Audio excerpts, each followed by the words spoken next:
I'm Nadav Shemel for Mining Journal's Digging for Climate Change, and we're about to begin a discussion on the subject of unlocking ESG value in mining.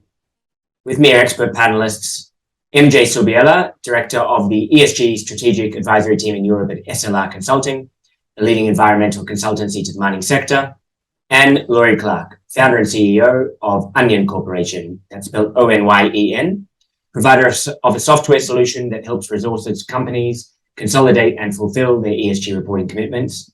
And SLR and Onion have both been partners of our Digging for Climate Change platform. My first question, most publicly traded companies now have environmental, social, and governance strategies, better known by the acronym ESG, of course. But not everyone agrees that the three elements should be connected. For example, The Economist recently ran a cover story in which it argued that ESG could be boiled down to just one measure, emissions. So the question I'd like to begin with is, why is ESG important from a business perspective? And more specifically, given our audience, why is it important to mining companies? MJ, would you like to take this question first? Absolutely. And thank you for having me here today. So, spot on. Around the world today, societies are experiencing unprecedented challenges. As a result, businesses are facing pressure from multiple stakeholders to act on their societal and environmental risks and opportunities, and they need to make sure they run the business with sound governance practices, so ESG. Mining is grappling with ESG legacy issues and need to make faster progress to a more circular model and be more aligned with society's expectations. Pressures such as incoming regulation, disruptive competition, societal inequalities, and increasingly unpredictable and severe weather due to climate change are increasing demands on mining companies. Companies will be expected to prioritize bold action on climate change and biodiversity loss while facilitating a socially just transition to a low-carbon economy. Mining is a key sector for the transition to this low-carbon economy, as green technologies depend on metals and minerals using batteries, electric vehicles, turbines, etc.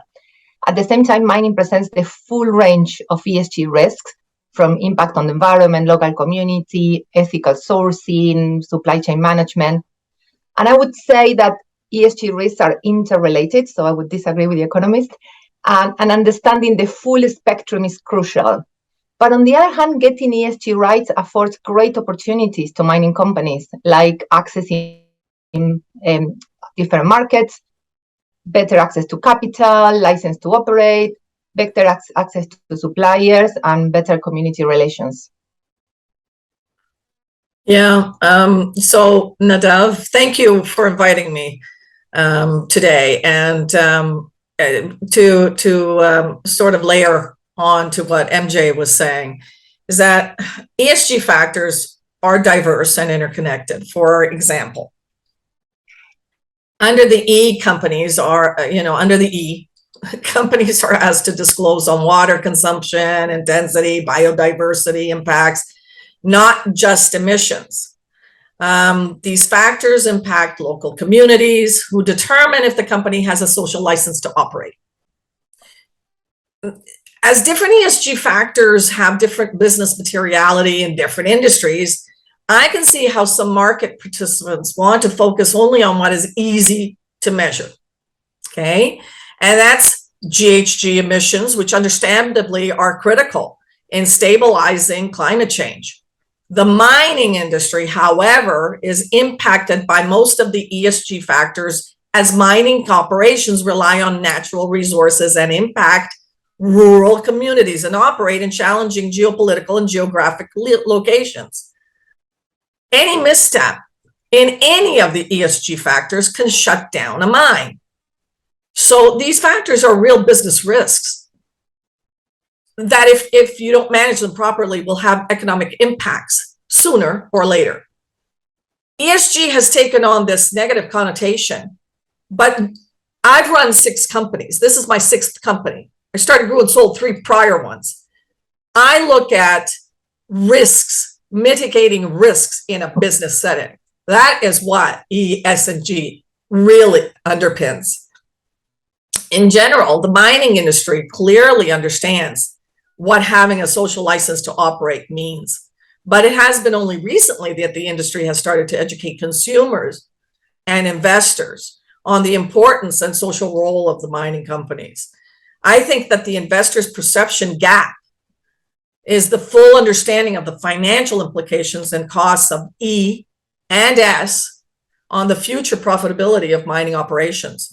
This is now being addressed through detailed, disclosures, and which Onion has organized in a scorecard format for ease of reference. So that's obviously the case for addressing ESG in the mining sector. So that brings me to my natural question, the question posed in the subject of today's discussion. What are the top ways in which mining companies can unlock ESG value? Or to frame it another way, what does a good ESG strategy look like in the mining sector? Laurie? Unlocking value could only come from a holistic understanding of the interdependencies of the environmental and social factors, and structuring the proper oversight through the governance factors in order to manage the risks and look for opportunities of improvement. If we take, for example, if we take safety, the industry has embraced standards to measure fatalities and incidents, leading to tremendous improvements over the past few decades.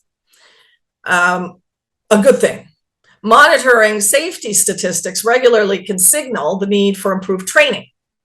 Companies with low incidents will attract more capable employees. This will lead to improved productivity and elimination of safety stoppages. Also, many employees live in local communities. And if they feel safe going to work every day and well informed about all their corporate initiatives, they would be the first to defend operations if social disputes arise. So there's no one strategy fits all, as many companies face different circumstances. This is why, we had to design our system to guide corporate disclosures tailored to different audiences based on the stage and complexity of the business. Once the scorecard is visible to all stakeholders, better cultural alignment can be achieved around the most material factors throughout the entire organization with proper policies, initiatives, and oversight. MJ, yeah. I was going to say I couldn't agree more with Laurie that there is no one size fits all strategy. For each mining company, a winning strategy will be different depending on the business model, the metals or product they source, how they access capital and locations. So to illustrate priorities, social issues in Latin America, where I come from, look very different to social issues in Europe, where I live. But in a nutshell, the way in which we help mining companies unlock ESG value is by helping them understand, prioritize, and manage ESG issues to turn them into commercial opportunities. Best practices takes that a holistic stakeholder approach is the best way to identify what's material for that particular mining company and how those ESG issues interrelate. We may then overlay other approaches to go deeper into some ESG issues. For instance, we are using currently a lot the Task Force for Climate Financial Disclosure approach to understand the potential impact of climate on the business bottom line under different climate scenarios. And then based on this analysis, we help mining companies rank ESG issues, and using this prioritization and the insights we gather during the process, we support them in developing plans to manage or leverage these issues to unlock commercial value. So, MJ, I guess you both touched on this a bit, but what does best practice look like when it comes to measuring and reporting and disclosing ESG performance and activities? MJ, if you'd like to take this. Yes. So honestly, mining companies face a maze of disclosure frameworks, and it's key to navigate this complexity and identify which frameworks make sense for their commercial aspirations of that company and to meet their own stakeholder expectations. Best practice is to identify, measure, and report on the most salient risks and opportunities. There is no point disclosing on what's not material. And depending on the business, there will be more relevant disclosure frameworks for that particular mining company. This will depend on regulation, whether the business is listed, who are the investors. If they're private investors, they may have specific expectations. and what other stakeholders the business is trying to engage or regulatory requirements is trying to meet. I mean, if you look at the moment with CSRD in Europe, the proposed CSEC reporting requirements on climate in the US, the existing ones already introduced by SEC in China. So increasingly, mining clients ask for support with the Task Force for Climate Disclosure that I mentioned before, because that has really caught the interest of the boardroom, and CFOs can quantify climate risk. So ultimately, embedding climate considerations and adaptation into all planning and business processes, but it will depend again on each mining company. Right. And MJ, it's true. Many companies, it's so true. Many companies feel overwhelmed by the data they are asked to collect and disclose. However, without having the supporting information, management cannot put in place the protocols, the proper protocols, which leads to poor decision making and potential environmental disasters with high human and biodiversity loss. That's why having the right systems in place could help with the timely risk identification. Frankly, we designed the Onion system to be an ESG management system, which also frees up internal resources, which could be channeled to managing the outcomes and not focus on the reporting aspects. Look, full ESG disclosures convey transparency and confidence in the management teams as they have identified and are managing business risks and opportunities.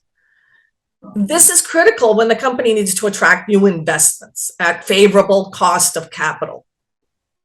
Capital flows will go to responsible businesses that can successfully navigate the transition to new operating environments. Mining is fundamental to achieving our decarbonization goals and needs to keep pace with the global changes in order to remain relevant as an investment asset class. Laurie Clark for Onion Corporation and MJ Subiela for SLI Consulting, thank you for an enlightening conversation on ESG in mining. Thank you, Nadav, and it was a pleasure, MJ. Absolutely, Laurie. Thank you, Nadav.